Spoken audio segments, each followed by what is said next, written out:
ஞானி ஒருவரிடம் ஒரு இளைஞன் சென்று, இந்த உலகத்திலே சிறந்த ஞானம் எது என்று கேட்டான்.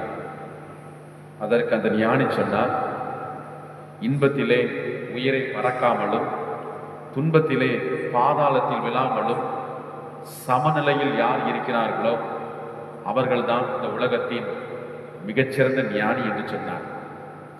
இதை கேட்ட இளைஞன் ஆச்சரியப்பட்டு, அப்படிப்பட்ட அற்புதமான ஞானத்தை நீங்கள் யாரிடம் வந்து கற்றுக்கொண்டீர்கள் என்று கேட்ட பொழுது அந்த ஞானி சொன்னார், ஒரு கழுதையிடமிருந்து நான் கற்றுக்கொண்டேன் என்று சொன்னார்.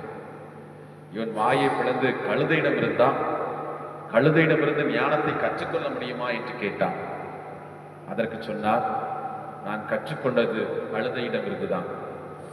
ஏனெனில் கழுதை அழுக்கு துணியை சுமந்து கொண்டு சென்றாலும் சரி, துவைக்கப்பட்ட தூய்மையான துணியை சுமந்து கொண்டு சென்றாலும் சரி, அது எப்பொழுதும் ஒன்று போலத்தான் இருக்கும், ஒரே மனநிலையில் தான் இருக்கும். அதுதான் ஞானம் என்று சொன்னார். ஆண்டவர் இயேசுவில் அன்பு நிறைந்த சகோதர சகோதரிகளே, இன்றைய முதல் வாசகத்திலே சாலமோனின் ஞான நூல் ஆசிரியர் ஞானத்தை பற்றி குறிப்பிடுகின்றார். அறிவை தேடுவதை விட நாம் ஞானத்தை தேட வேண்டும் என்று குறிப்பிடுகின்றார். பிரியமான சகோதர சகோதரிகளே, இந்த உலகத்திலே வாழக்கூடிய நாம் ஒவ்வொருவருக்கும் இந்த ஞானம் என்பது பல நேரத்திலே அந்நியப்பட்டு போய்விடுகின்றது. அந்நியப்பட்டு போய்விட்டதால் இந்த ஞானத்தை பல நேரத்திலே நாம் தேடுவதற்கு எந்த ஒரு முயற்சியும் செய்வதில்லை. ஆனால் முதல் வாசகத்திலே நாம் வாசிக்கின்றோம், ஞானத்தின் தன்மைகள் எப்படிப்பட்டது என்பதை நாம் வாசிக்கின்றோம். ஞானம் ஆற்றல், தூய்மையானது, நுண்மையானது, உயிரோட்டம் உள்ளது, தெளிவு மிக்கது, மாசுபடாதது, வெளிப்படையானது, கேடுறாதது, நன்மை விரும்புவது, கூர்மையானது என்று சாலமோனின் ஞான நூல் ஆசிரியர் குறிப்பிடுகின்றார். அது மட்டுமல்ல, இந்த ஞானம் என்பது கடவுளுடைய ஆற்றலிலிருந்து புறப்படக்கூடிய ஒரு அற்புதமான ஆண்டவருடைய ஆவி என்று குறிப்பிடுகின்றார். என் பிரியமான சகோதர சகோதரிகளே, நாம் ஞானத்தை எங்கு பெற்றுக்கொள்ள முடியும்? ஆலயத்தில் ஆண்டவரை உணர்வதிலிருந்து, ஆண்டவரை அனுபவிப்பதிலிருந்து நாம் இந்த ஞானத்தை பெற்றுக்கொள்ள முடியும். ஆனால் பல நேரத்திலே நாம் நினைத்துக் கொண்டிருக்கிறோம், இந்த ஞானமும் அறிவும் ஒன்று என்று நினைத்துக் கொண்டிருக்கிறோம். ஞானமும் அறிவும் ஒன்றல்ல. ஞானத்துக்கும் அறிவுக்கும் மிகப்பெரிய வித்தியாசம் ஏற்படுகின்றது. பிரியமான சகோதர சகோதரிகளே, அறிவு என்பது படிப்பதால், சிந்திப்பதால் வரக்கூடியது.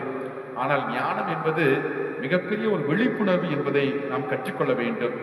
அறிவு மூளையை விரிவடை செய்கிறது, ஞானமோ ஒட்டுமொத்த வாழ்க்கையை விரிவடை செய்கிறது. அதே போல அறிவு என்பது நாம் வாழ்க்கையிலே புதிதாக சேர்த்துக் கொள்வது, ஞானமோ நம்மை வெறுமையாக்குவதன் மூலம் நம்மையே நாம் அந்த ஞானத்திற்கு அர்ப்பணிப்பது.